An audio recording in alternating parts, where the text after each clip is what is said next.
Agora aqui o exercício de uma central hidroelétrica. Pretende-se então que vocês leiam o enunciado e que possam então proceder à sua resolução. Vamos então ver. Temos uma central hidroelétrica que recebe um caudal de 30 metros cúbicos por segundo de água através da turbina e a descarrega para a atmosfera com uma velocidade de 2 metros por segundo. A perda de carga na turbina e no sistema de tubagem é de 20 metros.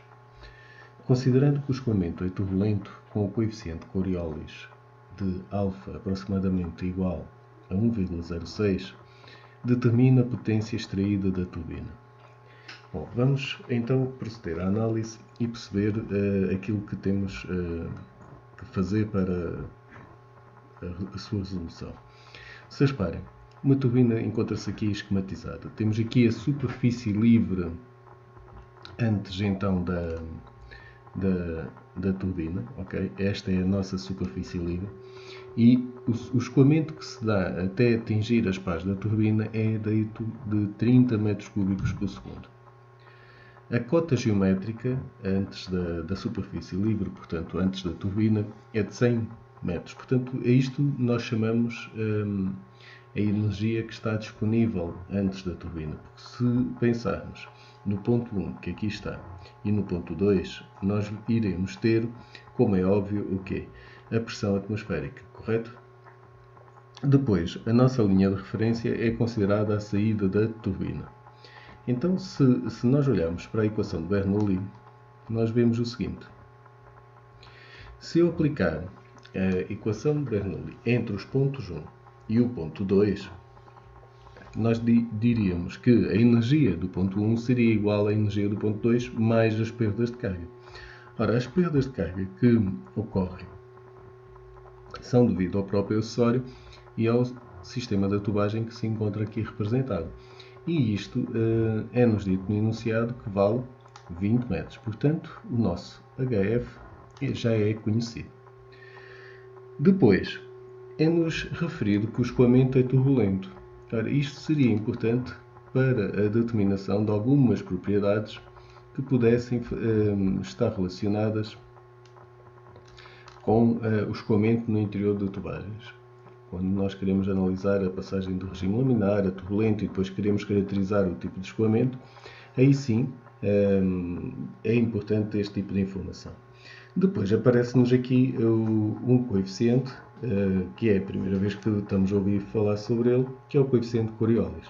Ora, o coeficiente Coriolis, eu vou aproveitar então aqui este espaço para vos explicar. Ele tem a ver, está relacionado com o movimento de rotação da Terra. E, portanto, nós sabemos que se considerássemos aqui o nosso eixo de rotação, okay, da Terra, ela tem uma ligeira inclinação, ok? Portanto,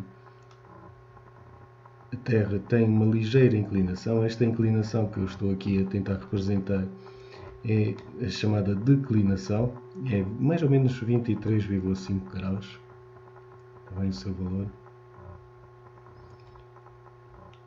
E isto provoca nos escoamentos não perturbados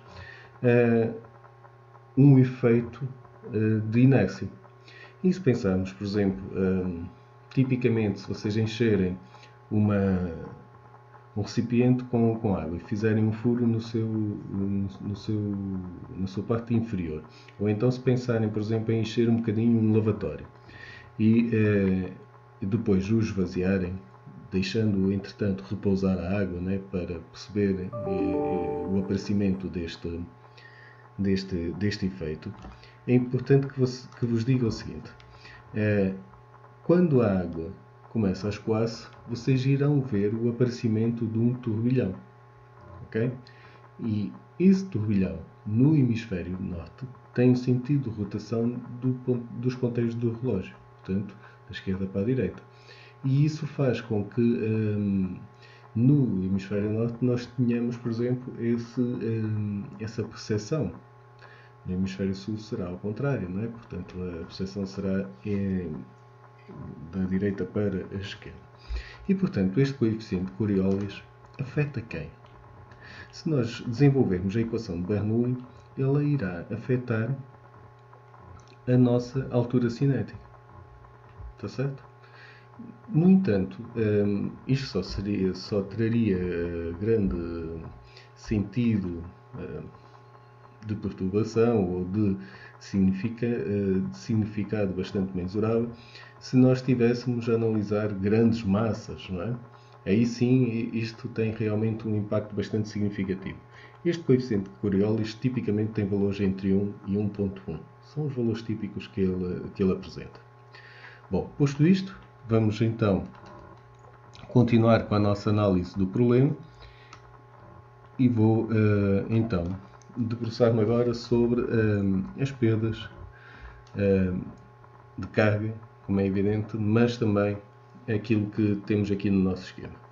Portanto, nós começamos por aplicar a equação de Bernoulli e, de uma forma clássica, estávamos a referir então que a energia do ponto 1 seria igual à energia do ponto 2 mais as perdas de carga.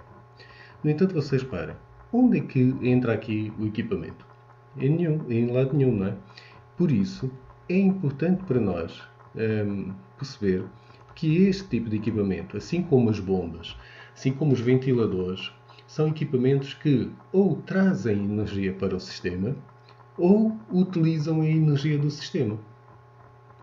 E, portanto, nesse sentido, aquilo que será aqui necessário estabelecer é um critério que nos permita resolver este tipo de problemas, tendo em consideração se estamos a falar de um equipamento que entrega energia ao sistema ou se, por outro lado, irá utilizar essa mesma energia. É aquilo que nós temos que considerar, porque se tivermos então uma convenção à semelhança daquilo que fazíamos em termodinâmica, em que dizíamos que, por exemplo, a notação para o trabalho e a notação para o calor tinham um determinado significado, nós aqui podemos estabelecer algo semelhante. E, portanto, no caso das turbinas, a turbina é um equipamento que vai disponibilizar energia ao sistema ou vai utilizar. O que é que vocês acham? Bom, este equipamento é um equipamento que depois irá estar ligado a um gerador de eletricidade. E, portanto, aquilo que acontece é que a água que aqui se encontra irá cair sobre as pás e, ao fazer isto, irá promover um movimento dessas mesmas pás que irão acionar o seu eixo de rotação e, consequentemente, estará acoplado o tal gerador de eletricidade e produzirá então o efeito pretendido da energia elétrica, a ser depois disponibilizada, por exemplo, à rede elétrica. Então, este equipamento, que é um equipamento que vai utilizar a energia. E, portanto, se vai utilizar a energia, essa energia para nós irá sair do nosso sistema. E, portanto, nós vamos considerar realmente que a energia vai sair do nosso sistema. E dessa forma, onde ele terá que fazer sentido é na parte direita da equação. Se fosse uma bomba, por exemplo, já o seu intuito é disponibilizar energia ao sistema, não é? Que a gente, quando utiliza uma bomba, é para fazer chegar um fluido qualquer de um ponto ao outro que esteja, por exemplo, mais elevado ou distante. Então, vamos aqui considerar que a turbina irá introduzir uma energia extra. Então, vocês reparem, esta energia extra, eu vou-lhe chamar HT,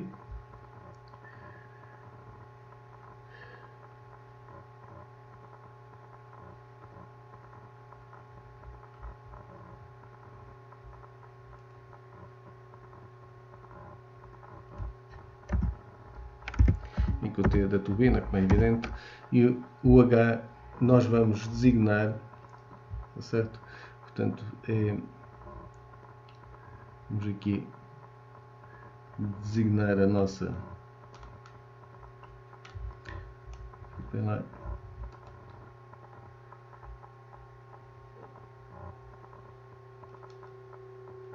este HT será realmente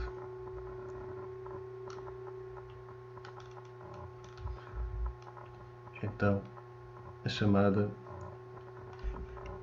queda útil, está bem? Portanto, é aquilo que vamos designar no caso da turbina. No caso, por exemplo, de uma bomba, já não será designada por queda útil, mas sim altura de elevação. Exatamente para relacionarmos o efeito que o equipamento tem no sistema que estamos a analisar. Bom, tendo isto então por consideração, vocês reparem que aquilo que temos aqui que ao fim e ao cabo analisar é uma equação que nos apresenta então que a energia num ponto mais, há de ser igual à energia no outro ponto, mais as perdas de carga que existem entre esses dois pontos, mais o quê? A queda útil. Atenção que a queda útil aqui está a sair do sistema, não é? Portanto, agora, para resolver o problema, reparem que aquilo que nos pedem é para determinarmos a potência extraída da turbina, nós temos que estabelecer a equação que nos vai permitir determinar então esta mesma potência, não é? Bom, à semelhança daquilo que já demos em outras unidades curriculares, a potência de uma turbina não há de ser nada mais, nada menos do que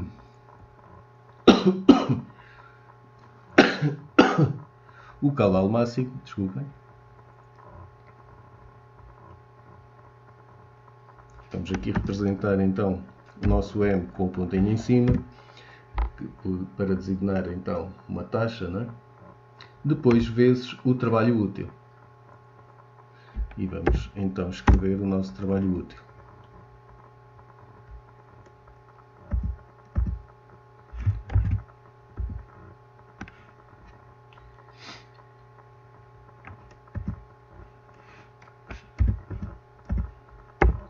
Ok, só que este trabalho útil e este caudal máximo podem ser desenvolvidos, não é? E portanto nós sabemos que o caudal máximo não é mais nem menos do que a massa específica, que é então o nosso ρ,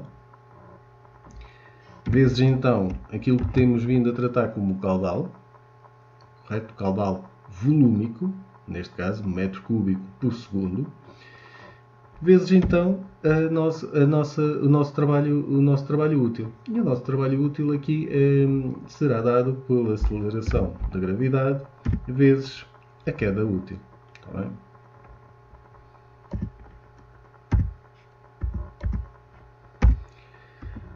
Ora, muito bem, desta forma eu tenho aqui a equação que me vai permitir determinar então a potência da turbina. No entanto, os equipamentos não têm um rendimento, né, de 100%. Parte da sua energia perde-se nas fricções, nos acionamentos e, portanto, temos que considerar isso. No caso das turbinas, nós então consideramos que ela só vai utilizar parte da energia que está disponível. Ora, esta é a energia que está disponível. Então, parte dessa energia será então nós multiplicarmos o rendimento da turbina, aqui é a procura do símbolo para o rendimento,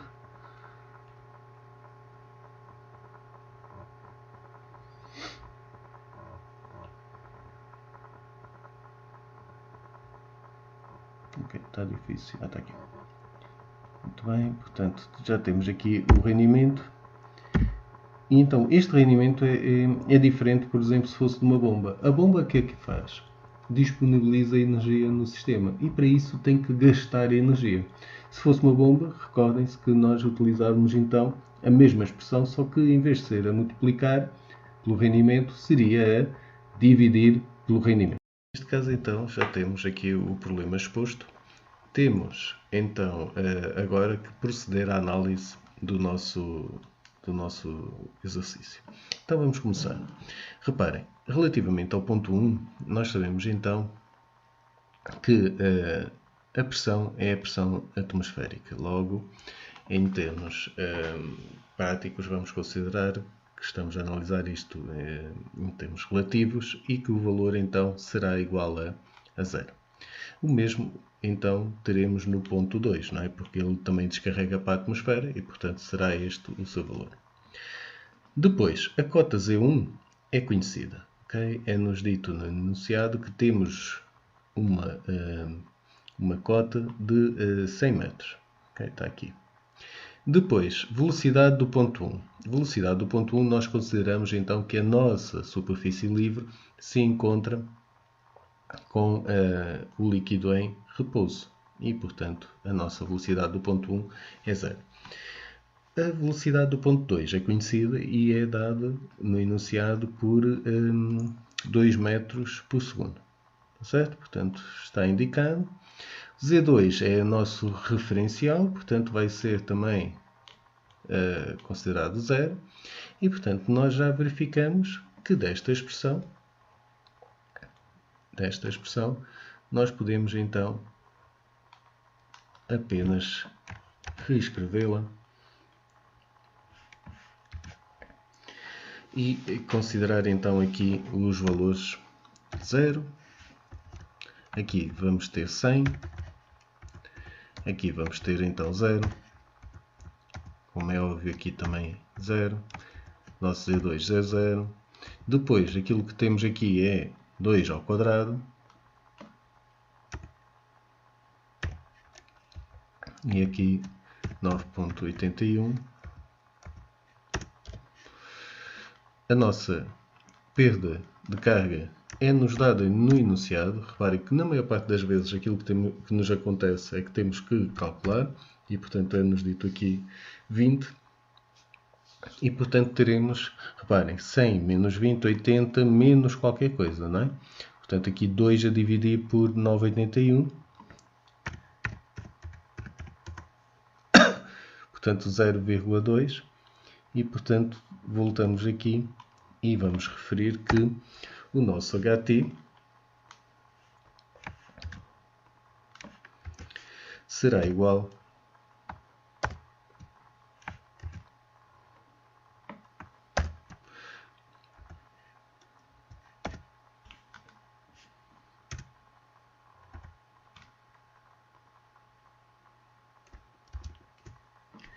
parece-me a mim que está aqui um problema a nível do subscrito e subscrito.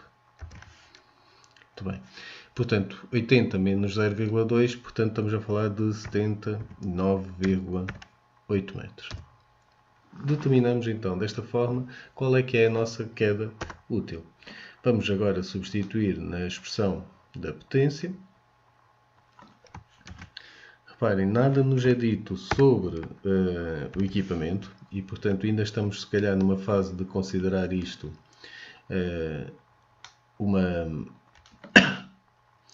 uma turbina ideal e, portanto, podemos aqui simplificar a nossa expressão, considerando então que temos um rendimento de 100%, seria então aqui colocado 1 vezes 1000, não é? Que é o rho da água. Depois vamos multiplicar isto pelo caudal. O caudal é de 30 metros cúbicos por segundo, vezes 30, e 9 vezes 9,81, e vezes então o valor que obtivemos agora da queda útil. E portanto este resultado será então 9.810, vamos aqui fazer as contas ao lado, vezes 30 vezes 79,8. Portanto, vocês parem. 23.485.140 kg. Watt. Portanto, podemos pôr isto já em kilowatt ou então ainda em megawatt. Vamos simplificar e pôr aqui isto em 23,5 megawatt. Okay? Será então o resultado que obtemos. No entanto, vocês reparem que nós poderíamos considerar, e isto é uma parte, o problema está resolvido, chegamos ao resultado final. No entanto, vocês devem ter em consideração alguns aspectos que este exercício não considerou. Okay? Tivemos o primeiro, que é a determinação das perdas de carga. Não foi por nenhuma via calculada, foi-nos apenas dado o seu valor. Depois foi-nos dado também a velocidade e o caudal.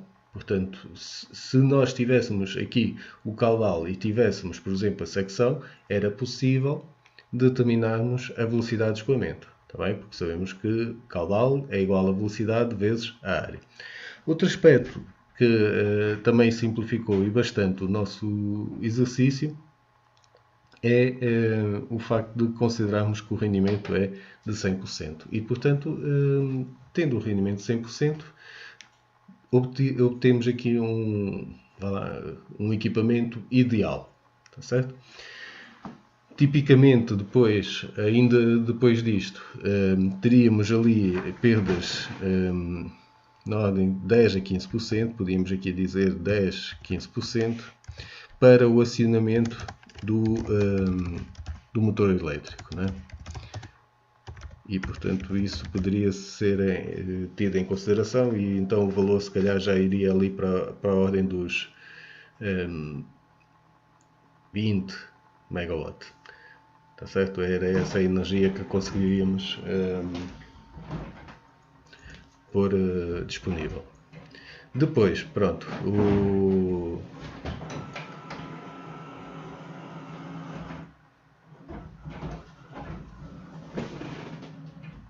Depois, o que devemos aqui ter em consideração, e para finalizar aqui a apreciação do exercício, é que temos que considerar ainda que este tipo de equipamentos, portanto, converte a energia mecânica, no caso, energia potencial, em energia cinética. Este faz o acionamento mecânico aqui da turbina e, por sua vez, há a integração num sistema com um gerador elétrico e, portanto, teremos então a obtenção final da energia elétrica disponibilizada para a sua utilização. Obrigado.